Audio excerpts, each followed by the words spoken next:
My wife joked that he settled for me during our anniversary dinner, saying, "I married safe, not sexy."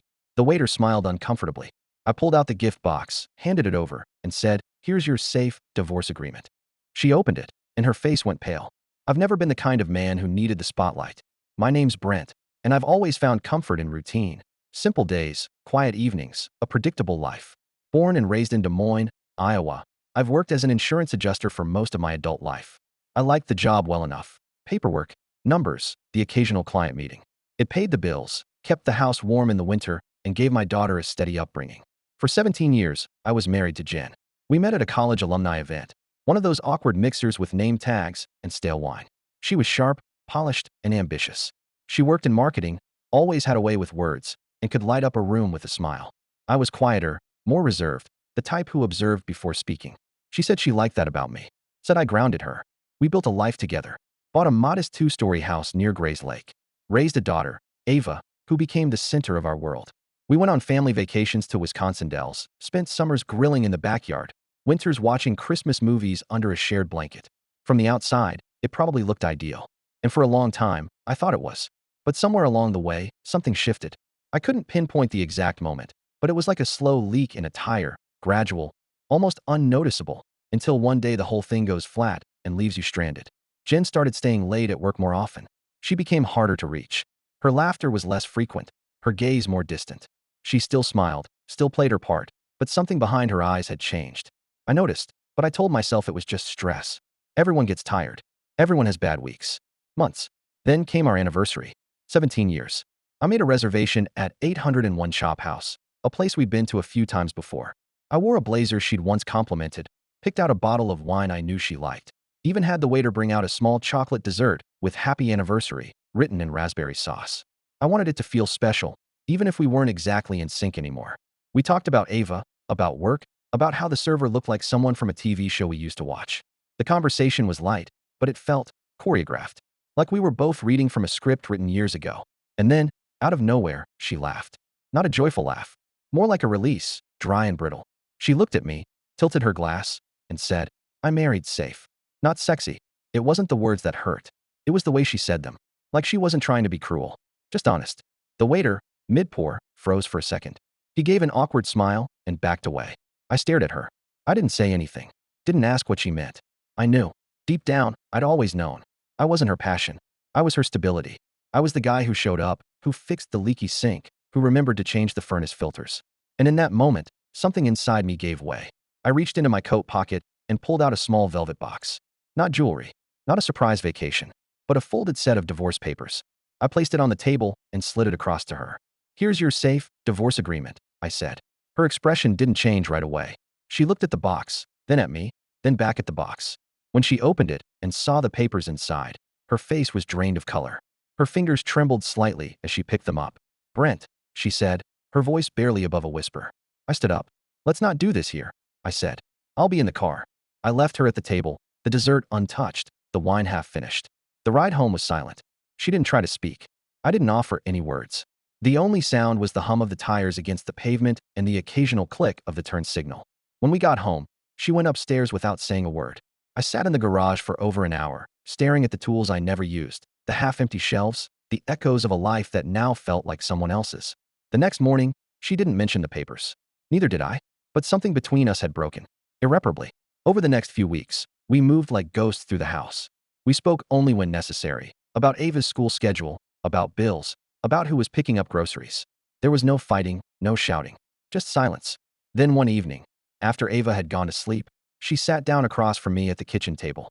"I didn't mean to hurt you," she said. I don't feel like myself anymore." I nodded. I didn't trust myself to speak. "I thought maybe it was just a phase," she continued. "But I feel like I've been living someone else's life. And it's not your fault. You've been good to me. Better than I probably deserved." That was the only time I saw her cry during the whole process. We filed the papers together. Quietly. No lawyers, no custody battles. We agreed to joint custody of Ava. I moved into a small apartment near Ingersoll Avenue. 2 bedrooms, outdated kitchen, but it was clean. It was mine. She stayed in the house. A few weeks after I moved out, I started noticing changes. Ava mentioned a man named Camden. Said he worked with Mom. Said he was funny. I liked Thai food. Drove a fancy car. I asked no questions. Then one night, I saw a photo online. Jen and Camden. at a rooftop bar, her hand on his, laughing in a way I hadn't seen in years. I stared at that photo for a long time. It wasn't the betrayal that hurt the most. It was the realization that I had been living in a version of the truth that no longer existed. That may never have existed. I kept to myself for the most part. Went to work, came home, made dinner, and watched TV. On weekends without Ava, I walked around Gray's Lake, sometimes for hours. Just walking. One Saturday, I ran into Camden. Of all places, it was the Hy-Vee on Fleur Drive. He was in the produce aisle, holding an avocado. "Brent, right?" he said. I nodded. "I've heard a lot about you." I didn't respond. He extended a hand. "I just want you to know, I never intended." I cut him off with a look. "You don't need to explain anything to me." He lowered his hand. "She's going through a lot." I raised an eyebrow. "She told you that?" He shrugged. "I can see it." I walked away. I didn't tell anyone about that encounter. Not Marvin, my neighbor. Not my coworkers. Not even my brother, who had always warned me, half-jokingly, that Jen was a little too shiny for a guy like me. I just swallowed it, like everything else. And I kept walking through the days like I was moving underwater. Heavy, slow, muffled. The apartment grew on me in a strange way. The walls were thin, the heater clanked like a dying engine, and my upstairs neighbor had a dog that hated silence. But it was the first place I'd lived in as just me. No pictures on the wall. No scented candles. No soft jazz playing in the background while dinner simmered. It was quiet. At first, the quiet made me restless. I would walk from room to room, turn the TV on just to have sound, stare at the cabinets, and wonder how many glasses a man really needed. But slowly, the stillness started to feel like something else. Not loneliness, exactly. More like space. Room to think. Ava came over every other weekend. At 13, she was smart in a way that made my chest ache. She saw more than she said. Never asked why I moved out. Never blamed either of us. She just packed her overnight bag, gave me a quick hug, and climbed into my beat-up truck with the same quiet resolve I'd come to wear myself. I cooked for her. Pasta, pancakes, grilled cheese. We watched movies. I let her paint one of the bedroom walls green because she said it made her feel calm. When she wasn't around, I kept the door closed. Couldn't look at the way the light hit that wall without missing her. There were nights when I'd lie awake and think about everything that led up to that dinner. I'd play it in my head like a movie, pausing at every little scene, wondering if I could have done something different. Said more. Said less. Held her longer when she came home tired. Noticed the way she stopped asking me how my day was. And sometimes, the hardest part was realizing that even if I had, it might not have changed anything. About 6 months in, Jen texted me one afternoon. "Can we talk?" I stared at it for a while. My fingers hovered over the screen. I thought about ignoring it. I thought about saying no. But part of me, the part that still remembered the way she used to smile when I pulled into the driveway, said yes. We met at a coffee shop near the sculpture park. Neutral ground. She wore a gray coat, the one I got her for Christmas 2 years ago. Her hair was pulled back, neat, deliberate. "Thanks for coming," she said, stirring her coffee even though she hadn't added anything. I nodded. Waited. I wanted to say I'm sorry. For that night. For everything that came after. I didn't respond. "I've been seeing someone," she said, and her voice tightened a little. "You probably already know." I nodded. I ran into him. Her eyes searched mine, maybe looking for anger, maybe hoping for it. "I didn't plan it that way," she said. "With Camden. I didn't leave because of him. I left because I was already gone. He just filled a space I didn't know how to admit was empty." There was silence between us for a long moment. "I know," I finally said. "I think I've known for a while." She blinked, surprised. "Then why didn't you say anything?" "Because I thought maybe it was me. That I wasn't enough. And maybe if I just held on a little longer, you'd come back." She looked down at her coffee. "I don't know if I ever fully left," she whispered. "But I do know I wasn't fair to you. It wasn't an apology that fixed anything. It didn't erase the ache or rewind the years. But it was honest. And that was something." We didn't talk long after that.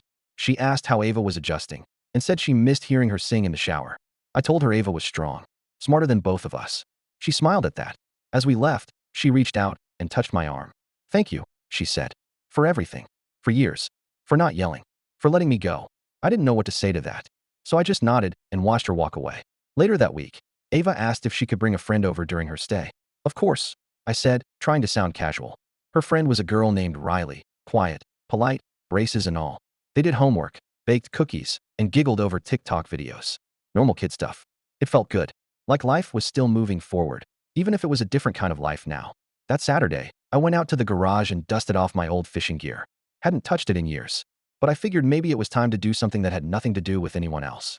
Just me. I drove out to Sailorville Lake early the next morning. The air was crisp, the sky just starting to warm up with dawn. I sat by the water, cast a line, and let the silence settle around me. It felt good. Not happy, not sad, just real. The weeks turned into months, and slowly the edges of my new life started to smooth out. The jagged bits, the sleepless nights, the second guessing, the sudden pangs of grief when I stumbled across an old photo or a song we used to dance to in the kitchen, they dulled. They didn't vanish, but they didn't draw blood anymore. I started to see the same faces at the diner down the block from my apartment. The waitress, Dee Dee, called me Han, and remembered I liked my coffee black and my eggs over medium. There was comfort in that. Familiarity. One morning, she asked if I'd ever thought about dating again. I gave her a smile I didn't feel. Not sure I remember how. She patted my arm. You'd be surprised how much muscle memory you've got. It was easier said than done. I'd scroll past dating apps on my phone, download one, open it, stare at the pictures, the bios, the curated versions of people trying to be wanted. Then I'd close it again, sometimes deleting the app before I'd even made a profile. It all felt forced, like trying to squeeze into a suit that didn't fit anymore. One night, Ava asked me if I was lonely. We were sitting on the floor, sorting through a box of old board games I'd rescued from the basement during a cleaning spree. Sometimes, I said honestly, but not all the time. Some days are better than others. She nodded like she understood more than she should. Mom gets quite a lot now, even when Camden's around. That stuck with me longer than it should have. I didn't ask for details, didn't press, but the fact that Ava noticed meant something. Kids always pick up on the undercurrents. They can read between words adults think are invisible. I went back to the lake a few more times. Not always to fish. Sometimes just to sit, watch the water, think. It became my way of resetting. I'd pack a thermos of coffee, toss a flannel in the passenger seat, and drive out early. The drive itself was therapeutic, no destination except away from everything. On one of those mornings, I noticed a woman standing a few feet from where I usually set up. She had a small sketchpad balanced on her knees, a pencil in hand, and a look of focus that reminded me of Ava when she was deep in a book. I nodded politely as I walked by. She looked up, offered a smile, then went back to sketching. I didn't speak to her that day, or the next, but after seeing her there 3 weekends in a row, I finally said something. Mind if I ask what you're drawing? She glanced up and lifted her sketchpad slightly. It was a loose rendering of the lake, the tree line, and the outline of a man sitting alone with a fishing pole. That you? She asked. I squinted. Might be. She smiled. You've got a good silhouette. Her name was Tessa. She taught part-time at a local art center and worked at the public library downtown. She was soft-spoken, wore clothes that looked like they belonged in a different decade, and had a habit of humming without realizing it. There was something unpolished about her that felt honest. We talked for a while that morning. About books, about the lake, about the quiet. Then we both went back to doing what we came to do. It wasn't a romance. Not at first. It was just company. Easy conversation. A shared appreciation for the silence. A few weeks later, I saw her at the library. Ava and I had gone to pick up a few books for a school project. Tessa spotted me from behind the circulation desk and gave a small wave. Didn't take you for a library guy, she said as I approached. I have layers. She laughed. Glad to see it. From there, things unfolded slowly. Coffee became lunch. Lunch becomes dinner. No grand gestures, no declarations. Just time spent. Shared stories. Little moments that added up. I didn't tell Ava right away. Didn't want to confuse her. But she picked up on it. You seem different, she said one night as we drove back from the grocery store. Different how? Like, lighter. I smiled. That's not a bad thing, is it? She shook her head. I like it. Still, I hesitated before introducing her to Tessa. It felt delicate, like a bridge I couldn't afford to misstep on. Jen had already introduced Camden to Ava. That was her choice. But I didn't want to treat this like a replacement. Tessa wasn't a new version of the past. She was something else entirely. When they finally met, it was simple. We all went for ice cream. Nothing formal. No pressure. Tessa let Ava lead the conversation, asking about her favorite books, her art class, her opinions on the best horror movies. They laughed. It felt easy. Later that night, as I tucked Ava in, she looked up at me and said, I like her. She doesn't try too hard. It was the best thing she could have said. Jen and I still communicated, mostly about Ava, but every now and then, there'd be a moment, an email or a call, where I caught a flicker of who we used to be. Not lovers, not even friends, but co-parents who once loved the same life. We never said it out loud, but I think we both understood something now that we hadn't before. Love isn't always loud. Sometimes it's a quiet departure. Sometimes it's letting go without slamming the door. And sometimes it's choosing to walk forward without dragging the past behind you. But even with understanding, there was weight. And I could still feel it. About a year after the divorce was finalized, and roughly 6 months into whatever it was I had going with Tessa, I got a call from Jen. Her voice was tight, polite in that overly formal way that meant something wasn't right. Could we meet for coffee? She asked. There's something I'd like to talk to you about. In person. I hesitated. It had been months since we'd seen each other face to face. Our last few interactions had been brief, efficient. I'd managed to put enough emotional distance between us that the idea of seeing her again stirred more curiosity than pain. All right, I said. Same place as last time? Yeah, tomorrow morning. When I arrived, she was already seated, sipping a cappuccino. Her makeup was subtle, but I could see the stress and the fine lines at the corners of her mouth. She looked tired, not in the way that meant she didn't sleep, in the way that meant she was carrying something heavy. I wanted to talk to you before you heard it from someone else, she started, folding her hands. Okay. Camden and I broke up. I didn't react. She searched my face for some flicker of satisfaction, some glint of I told you so. I gave her nothing. He got offered a job out in Denver, she said. And I thought, maybe I'd go with him. But when I brought it up, he said it wasn't that serious. That he didn't think we were at that place. That must have been hard to hear, I said, keeping my tone neutral. She blinked, like the empathy caught her off guard. I thought I knew what I wanted, she said. I thought I needed more. Excitement. Passion.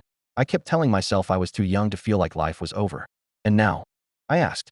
Now I'm wondering if I walked away from something that wasn't broken. I sat back, folded my arms across my chest. Jen, I said quietly, you didn't walk away from something broken. You broke it. She flinched slightly. I know, she whispered. I know that now. We sat in silence for a while. She stared into her cup, and I stared out the window, watching the morning traffic crawl past. Finally, she looked up. Are you seeing someone? She asked. Yes. What's she like? I smiled, couldn't help it. She's kind. She listens. She makes things feel light. Is she beautiful? She's real. And she doesn't make me feel like a backup plan. Jen nodded slowly. I miss that. That feeling. Being seen. I think you still want to be seen, I said. You just don't know who by anymore. I could tell my words landed. She didn't argue. She didn't get defensive. She just sat there and took it. That was the moment I realized I didn't need revenge in the traditional sense. I didn't need her to suffer or fall apart.